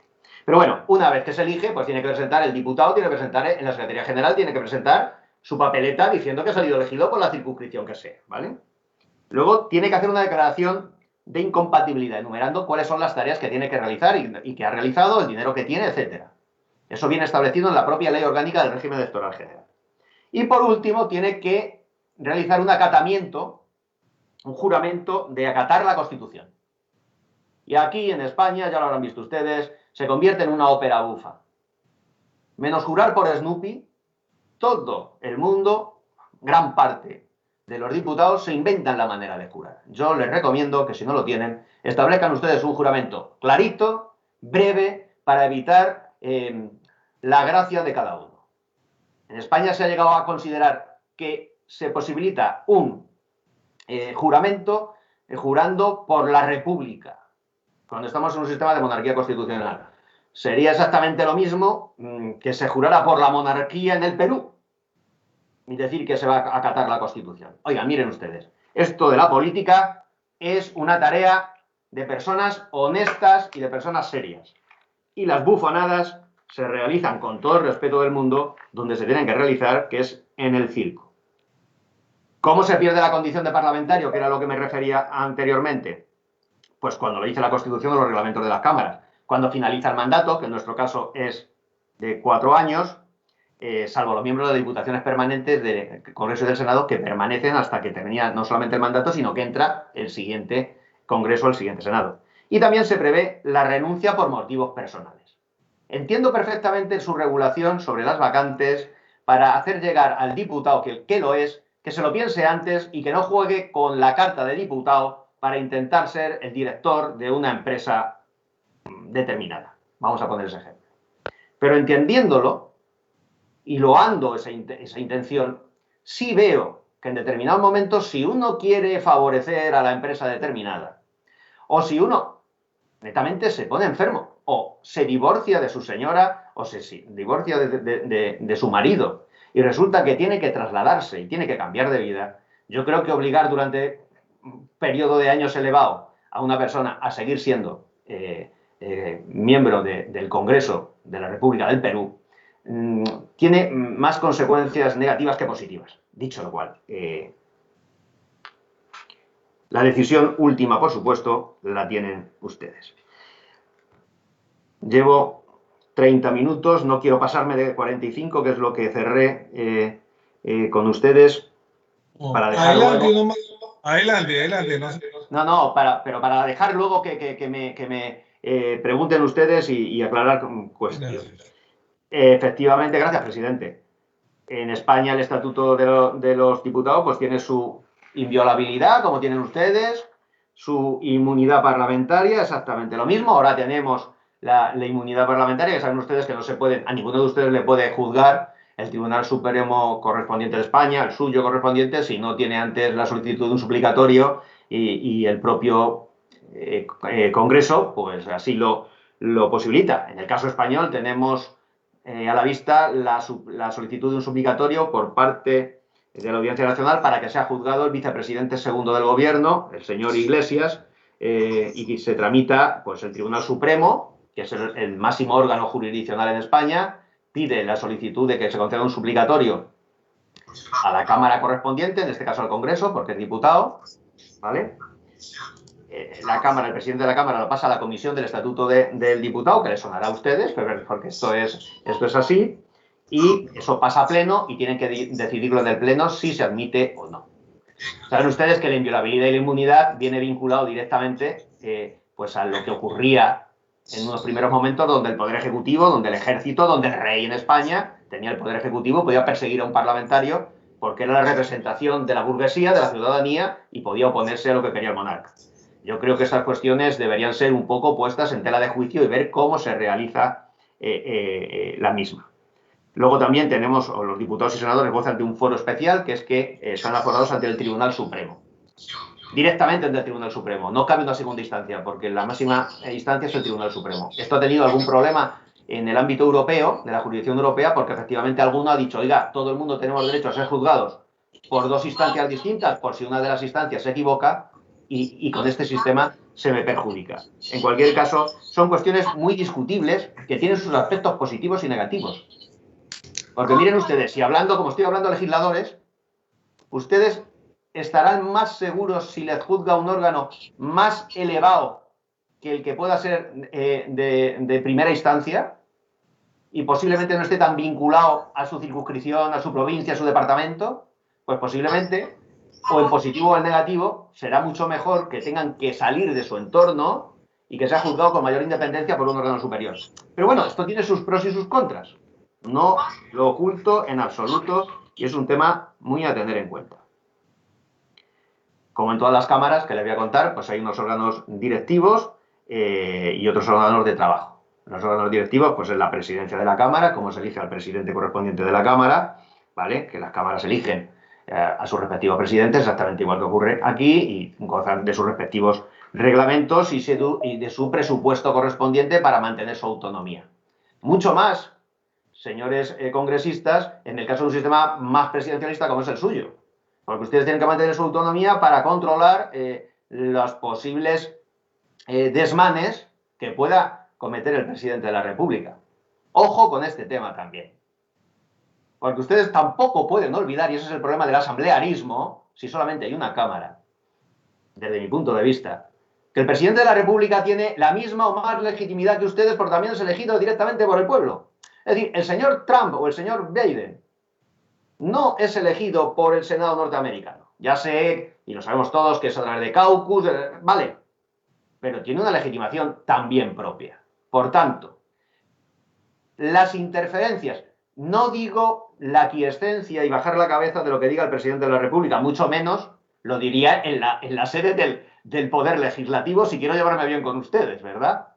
La aquiescencia, el decir amén a lo que diga el presidente Vizcarra, al que sea, o la animadversión correspondiente institucional para, en determinado momento, decir yo soy la representación de la Asamblea y por tanto represento al pueblo del Perú y voy a pedir la dimisión del presidente de la República, llámese como se denomine técnicamente la figura en Perú, son dos procesos que no deberían darse. No deberían darse. Recuerden ustedes que en Estados Unidos de América del Norte, cuando se juzga por impeachment al presidente de la República es un proceso penal. Y los procesos penales tienen su razón de ser. Pero desde luego no desde el punto de vista político. Por tanto, el juego de representaciones y de control son diferentes. Porque si no se puede entrar en lo que creo que ha ocurrido en alguna ocasión en su país, que es el interés correspondiente que va a tener un presidente, por ejemplo, de la Cámara, pues para que el presidente de la República pues tenga que dimitir el vicepresidente primero o segundo. Y no es malo necesariamente, porque la norma puede ser enormemente positiva, pero lo que hay que ver también es la utilización de la misma por parte de intereses mezquinos de unos o de otros. Fíjense si me estoy mojando. ¿Bien? Insisto, no estoy diciendo que la norma no sea positiva, pero hay que saber cómo realizarla y cómo llevarla a la práctica. Esto es Platón y su caverna. Sobre la mesa, cualquier norma puede ser positiva si es bien utilizada, aunque haya algunas que no gocen pues, de mi predilección, es decir, pero eso son cuestiones que desde luego, fíjense ustedes, yo soy español, catedrático de Derecho Constitucional y no me hacen caso en España, se pueden ustedes imaginar si me van a hacer caso en el Perú, por tanto, tengan ustedes en cuenta lo que estoy diciendo. Aparte del presidente está la mesa correspondiente y la junta de portavoces. Y la junta de portavoces, que son la junta, aquí, donde se juntan, como decía el presidente de la comisión, ¿verdad? Donde se juntan los voceros, ahí son los que parten el bacalao al final.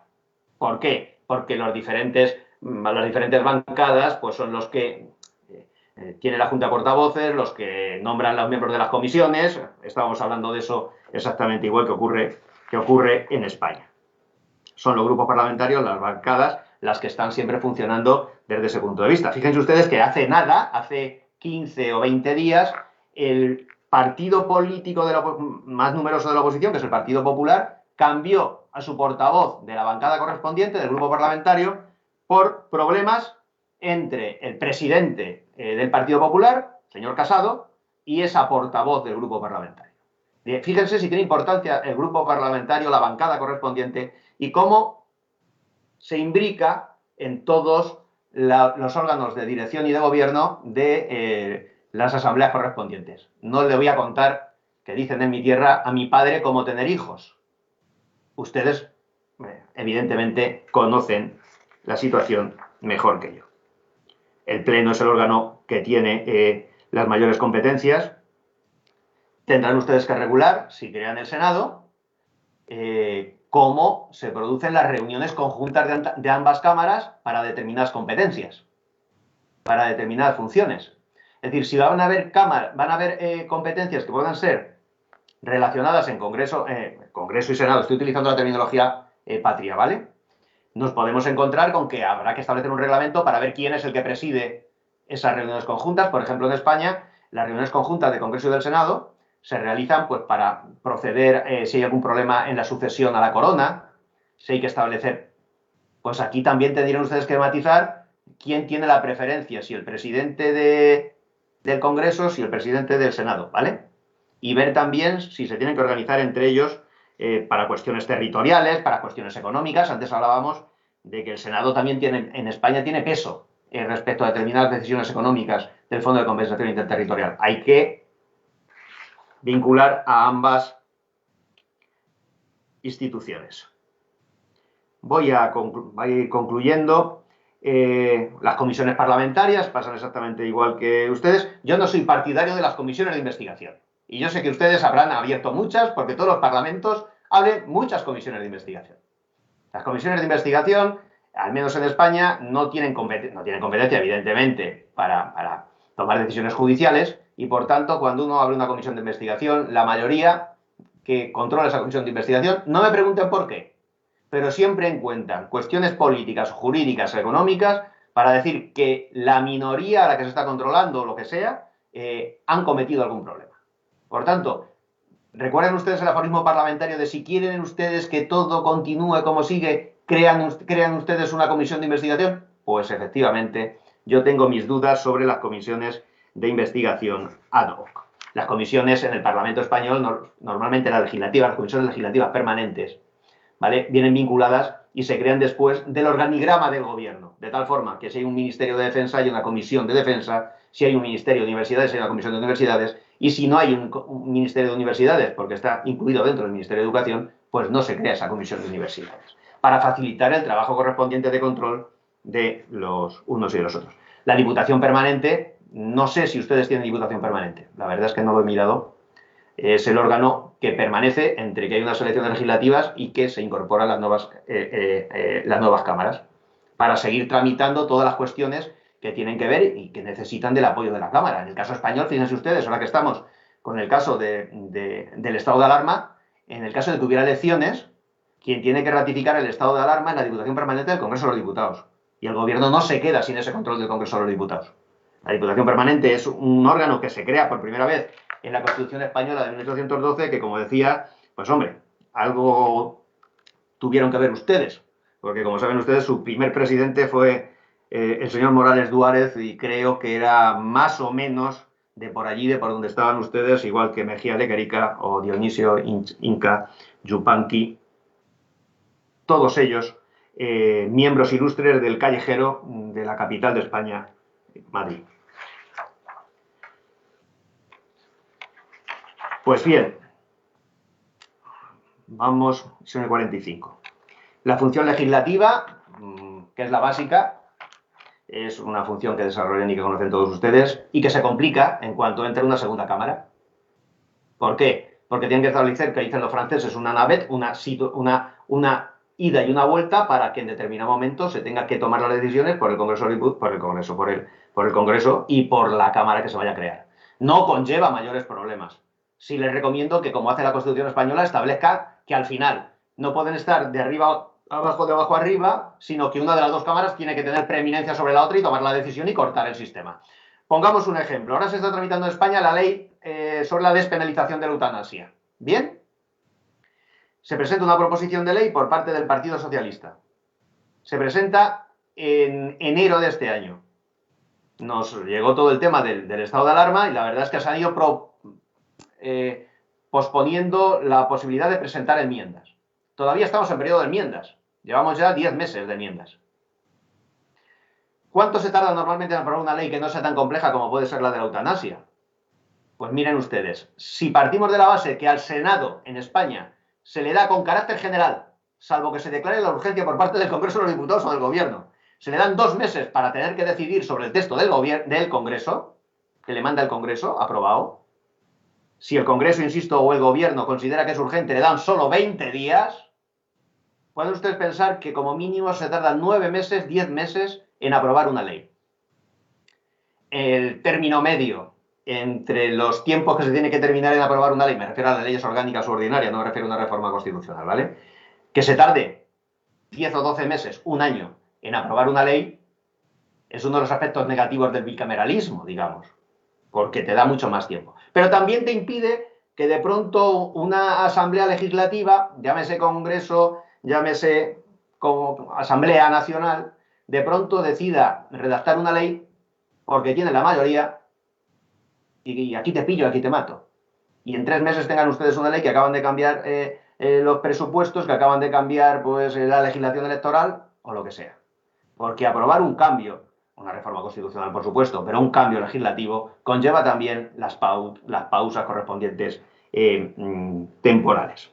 Mucho cuidado con eso también. La iniciativa legislativa tiene que estar siempre repartida entre diferentes órganos para que no solamente pueda ser pues, una asamblea. En el caso español, tiene iniciativa legislativa el Gobierno, que es la fundamental, la que más proyectos de ley propone, el Congreso de los Diputados y el Senado. Evidentemente, las dos cámaras tienen que tener iniciativa legislativa. Incluso las asambleas legislativas de las comunidades autónomas pueden preparar iniciativas legislativas indirectas y también la iniciativa legislativa popular.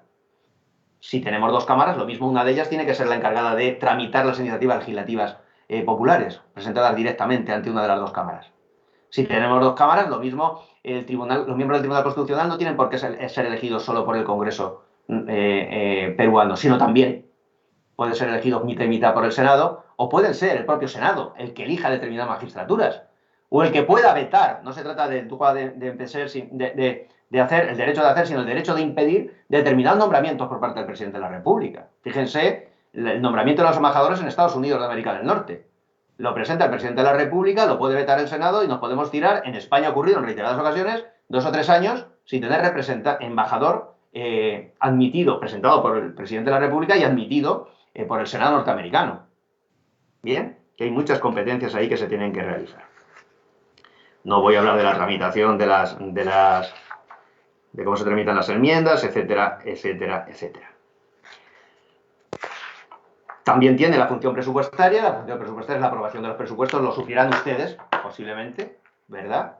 Porque cuando empiezan a tramitarse los presupuestos, pues todo queda a disposición de la aprobación de los presupuestos, porque es lo que tiene la prioridad en un país, porque ya saben ustedes aquello de que lo que no aparece en los presupuestos no existe en la realidad política. Por mucho que uno quiera hacer un tren que vaya de una ciudad a otra, si no aparece en los presupuestos, no deja de ser una promesa y no se realiza. Y quiero concluir alegando a la función de control que realiza el Congreso de los Diputados y el Senado respecto al Gobierno de España. Insisto, en un sistema de representación donde se da el parlamentarismo. El control, se habla de doctrina que puede ser el control fiscalización, que es el control ordinario, a través de preguntas, mociones, interpelaciones. ¿Qué está haciendo el ministro correspondiente? Ustedes mucho más en un sistema de separación de poderes, tan clásico. Y el control responsabilidad, que es la Cámara pida responsabilidad de la actuación del presidente, de los ministros, del Consejo de Ministros y del Gobierno, y por tanto puedan hacerlos dimitir o que cesen. Ustedes, yo no les voy a explicar nada más, se lo explico si me lo preguntan ustedes sin ningún tipo de problemas, pero ustedes tienen un sistema de control, de responsabilidad respecto del presidente de la República y del Gobierno y de los ministros que nombra, absolutamente diferente del caso español. Pues bien, por supuesto quedo a su disposición. He intentado ceñirme a los 45 minutos que me comentaban en su momento tanto don Carlos Jaico como doña Patricia Durán. Creo que don Carlos hizo más hincapié en el tema, no solamente por cuestiones estratégicas de que puedan prestar atención o no, sino por respeto también pues, a mis dos colegas, Piano y al maestro Domingo García Belaúnde, reconocidísimo en aquellos lares y en estos, y por tanto quedo a su disposición. Y quedo a su disposición de verdad. Es decir, si tienen ustedes alguna duda, pues a través de mi correo electrónico josemanuelvera.urjc.es o a través de la página web constitucionparatodos.com, que tengo 30 vídeos explicando todo esto de las Cortes Generales, pero tengo otros 100 vídeos explicando la organización institucional española, con lo cual, si quieren ustedes echarle un vistazo, yo se lo agradeceré mucho. Es gratuita la página, no se preocupen, que no pasa absolutamente nada, y por tanto está a su disposición. En la misma van a encontrar también el reglamento del Congreso de los Diputados, el reglamento del Senado, la ley orgánica del régimen electoral general, con lo cual van a tener ustedes una visión bastante amplia de todo el ámbito institucional de España, aparte de que ya lo conocen ustedes casi con total seguridad. Quedo a su disposición. Les recuerdo aquello de que lo importante del gato es que cace ratones, que la decisión sobre la bicameralidad, yo estoy a favor de ella, pero tiene que ser una decisión que tienen que adoptar ustedes, y que recuerden siempre a Platón y su mito de la caverna. Que la teorización se tiene que adecuar siempre a lo que ocurre, a las sombras, a lo que se observa, a lo que es la realidad. Porque si no es así, nos podemos encontrar con muchas y grandes buenas intenciones, pero con una falta de identidad entre lo que decide el representante y lo que el pueblo peruano, colombiano, español o brasileño pueda necesitar. En el deseo absoluto de que acierten en su decisión de la bicameralidad o de la monocameralidad y de cualquier otra cosa que estén ustedes tratando, me despido y quedo de verdad a su disposición personalmente, como también de sus propias instituciones, presidente Chejade, miembros de las diferentes bancadas. Muchísimas gracias. Muchísimas gracias, doctor José Vera Santos. La verdad que es una sesión espléndida. Así que no hay tiempo ni tope, doctor Vera. Así que exposiciones tan ilustradas y tan importantes como la suya, como la de todos los expositores, no tiene por qué tener ningún tipo de tope, ¿no? Así que ha sido brillante, lo hemos escuchado atentamente. Mañana voy a hablar con el doctor Carlos Jaico y con la doctora Durán por haberle puesto 45 minutos de tope, ¿no? Eso no se acostumbra, ¿no? Pero, en fin, entiendo que es por un tema de orden, pero la verdad que hemos quedado muy encantados con su exposición, doctor José Manuel Vera Santos. Igualmente. Muy bien, vamos a pasar a la rueda de comentarios o preguntas de los señores congresistas de la República, si así lo desean hacer, al doctor Vera Santos, y este es el momento para poder formularlo. Si algún congresista quiere hacer uso de la palabra, este es el momento indicado para hacerlo.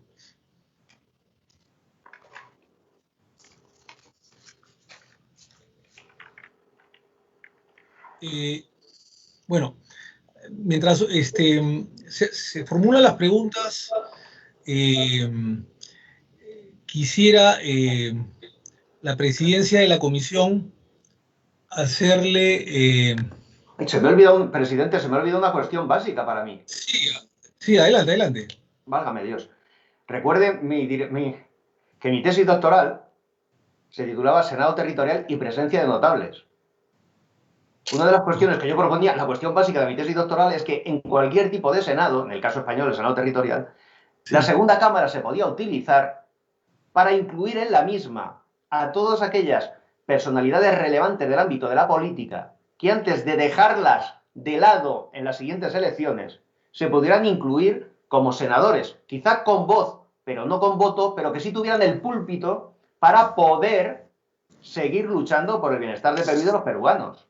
Y por tanto yo proponía, por ejemplo, que los presidentes del gobierno de España, yo proponía que los miembros del Tribunal Supremo de España, el presidente del Tribunal Supremo de España, que el presidente del Tribunal Constitucional, etcétera, etcétera, pudieran tener presencia en el Senado para seguir jugando con su saber hacer respecto a todo lo que ha hecho políticamente.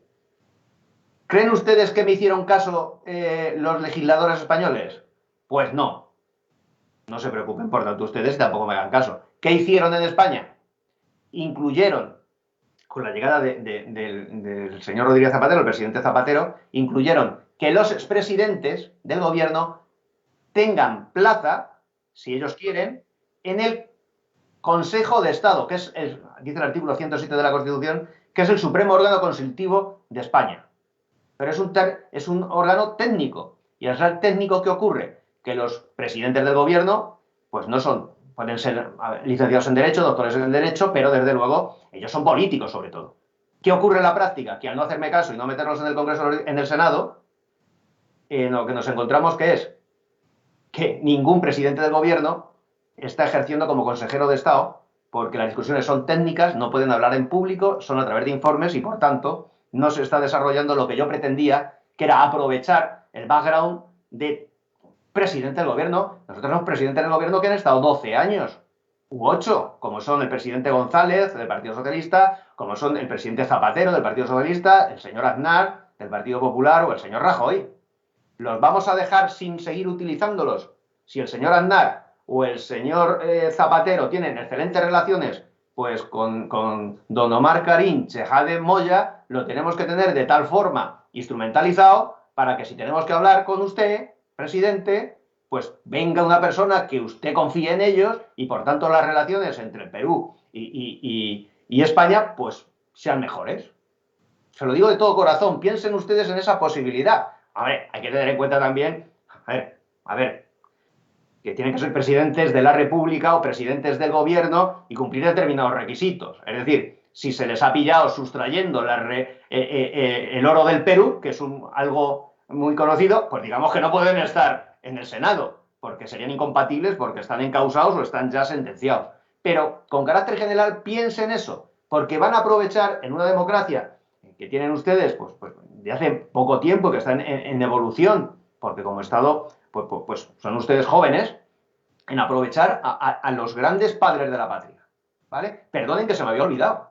No cometan el error que les digo de incluirlos en el Consejo de Estado, si quieren ustedes hablar del Consejo de Estado, porque sería un error, porque la experiencia indica, por lo menos en España, que si quiere uno encasillar a un político en un órgano técnico, se siente como un pulpo en un garaje, y por tanto eso no funciona. Pero quizá en el Senado sí que pueda funcionar. Perdón, presidente, por interrumpirle, pero para mí era fundamental. No, y lo sabemos, doctor Vera, no se preocupe. Tiene uso de la palabra la congresista Marta Chávez. Adelante, por favor.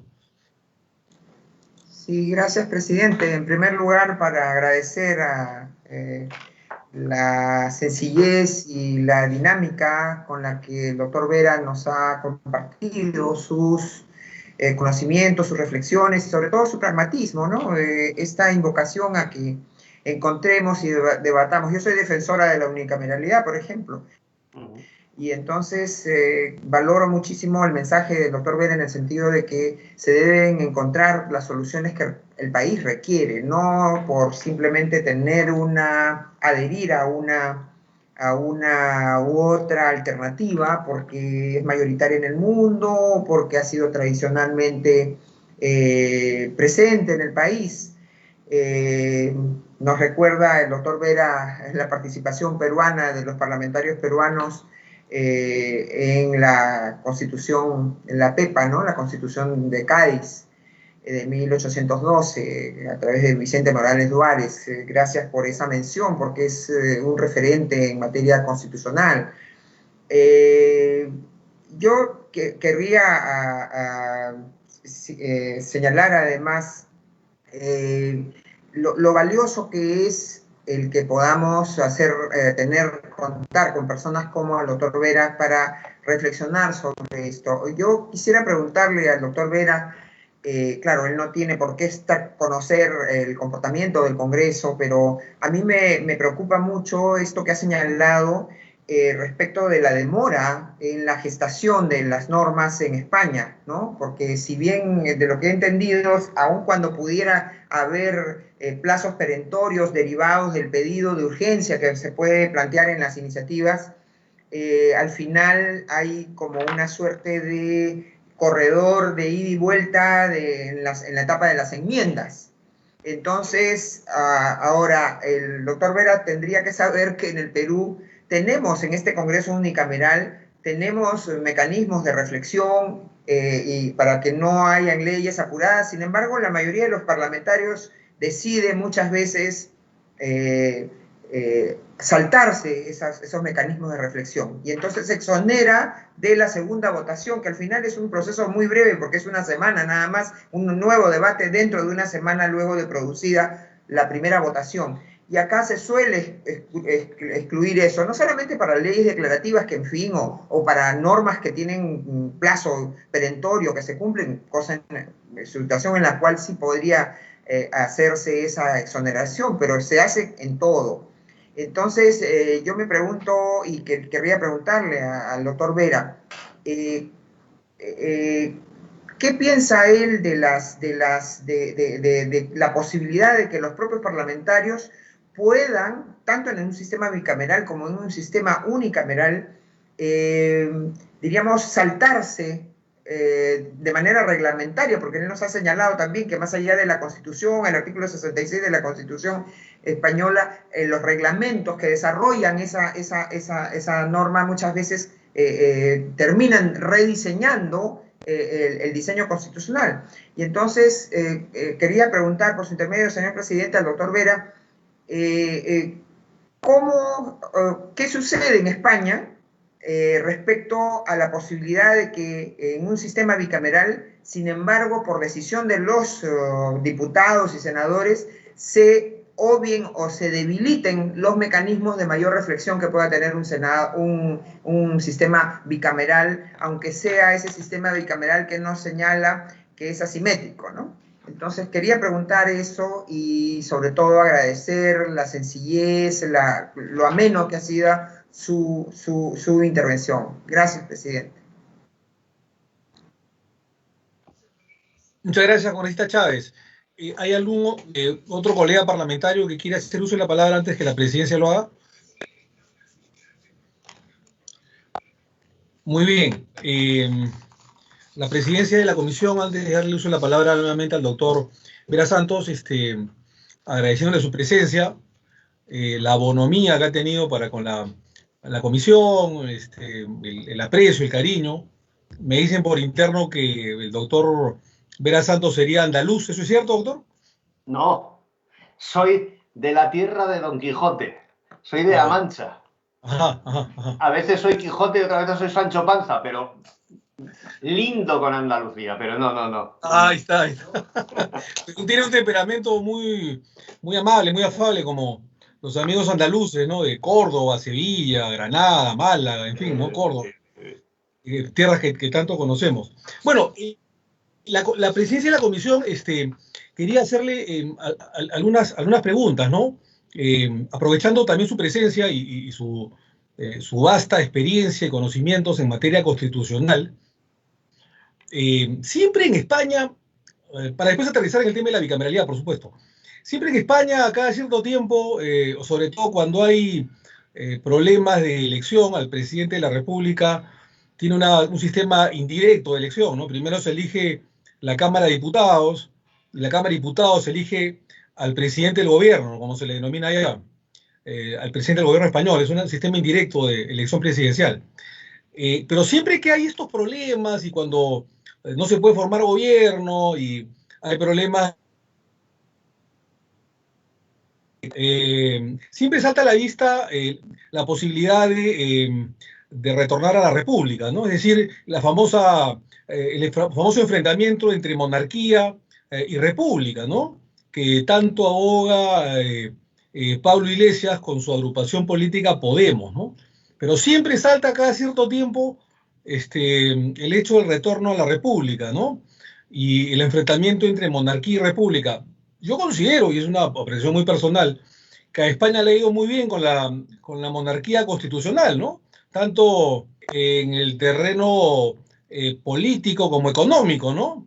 A pesar de algunos zapateros, digamos, en la economía. Pero más allá de eso, siempre a España le ha ido bien con una monarquía constitucional, o con la monarquía constitucional. En las últimas décadas eso lo ha demostrado claramente, ¿no? Sobre todo después del gran presidente de transición que tuvieron ustedes, que fue Adolfo Suárez. Pero quisiera preguntarle cómo va ese tema, ese enfrentamiento entre monarquía versus república, ¿no? El día de ayer vimos en los medios de comunicación, incluso a propósito del descubrimiento de América del 12 de octubre, cómo en España las gentes aplaudían a los monarcas, cómo aplaudían, y no necesariamente de una clase o nivel social, sino en general, cómo aplaudían y respondían con aplausos, con vítores al rey Felipe, o a la reina, o en general a la monarquía, y cómo pifiaban al presidente del gobierno español, al señor Sánchez, ¿no? Por eso que creo que es central que usted nos pudiera hacer un comentario, doctor Vera Santos, sobre este versus, ¿no? de monarquía con república, ¿no? Y las veces que he visitado el Congreso de los Diputados de España, siempre se me viene a la mente el 23 de febrero de 1981, ¿no? Cuando el famoso coronel de la Guardia Civil, Antonio Tejero, y otros militantes secuestran el Congreso de los Diputados, digamos, ahí ese cambio, digamos, de nuevo presidente del gobierno español, donde dejaba el mando el presidente Adolfo Suárez, de grata recordación, que falleció hace poco tiempo, el gran presidente de la transición democrática, y entraba Leopoldo Calvo Sotelo, ¿no? Y era el voto de investidura, ¿no? Cuando se aparece ahí el tristemente célebre Antonio Tejero y empieza a ametrallar una balacera terrible, que incluso los casquines de las balas dieron a parar, y hasta ahora están, porque es algo histórico, en las galerías del Congreso de los Diputados. Todavía de manera histórica no se ha modificado esos famosos huecos, orificios de las paredes de las galerías de las metralletas de los golpistas, ¿no? Cuando secuestraron no solamente a Adolfo Suárez, sino a Gutiérrez Mellado y al propio Felipe González, que fue otro gran presidente español en los 80, un gran estadista, en ese momento secretario general del PSOE. Se nos viene a la mente ello, y se nos viene a la mente justamente el famoso Congreso de los Diputados. He conversado con muchos amigos diputados, senadores españoles, que han estado en ambas instancias, en ambas cámaras, y me decían de que la labor de la Cámara de Diputados es mucho más importante en España, a diferencia de otros países, que la propia Cámara de Senadores. Es más, el presidente del gobierno, digamos, español, no es un sistema presidencialista, por supuesto, sino todo lo contrario. El presidente del gobierno español puede comparecer todas las semanas, si es posible, ante la Cámara, ante el Congreso de los Diputados, ¿no? Entonces, a través de y disculpe esta mención histórica, a mí me gusta mucho el tema de la historia política, la historia constitucional, y mucho más si es de España, que se me ha venido a la mente con Tejero, y en fin, el famoso asalto del golpe de Estado que querían realizar a la monarquía constitucional en ese momento, a Calvo Sotelo, en fin, a Suárez y compañía, que felizmente fue abortada y sofocada en ese momento, en aquella oportunidad, después de aparentemente 32 horas o de 22 horas de secuestro, ¿no es cierto?, de cautiverio. Y se me viene más a la mente las famosas palabras del rey Juan Carlos I de España, ¿no? Señalando que había fracasado esta intentona golpista del coronel de la Guardia Civil, Tejero, ¿verdad? Y viniéndome a la mente, justamente, le quería hacer unas preguntas precisas, doctor Vera Santos. En razón de la función, ¿se puede decir que España tiene un bicameralismo en algunos casos perfecto y en otros casos imperfecto? ¿Podría darnos algunos ejemplos de estas diferencias? Porque lo hemos escuchado atentamente, y por momentos usted nos dice que sí, que tiene un sistema de bicameralismo imperfecto, pero por otro lado entiendo que también tendría en algunos temas un bicameralismo gemelo, mellizo o perfecto, digamos, ¿no?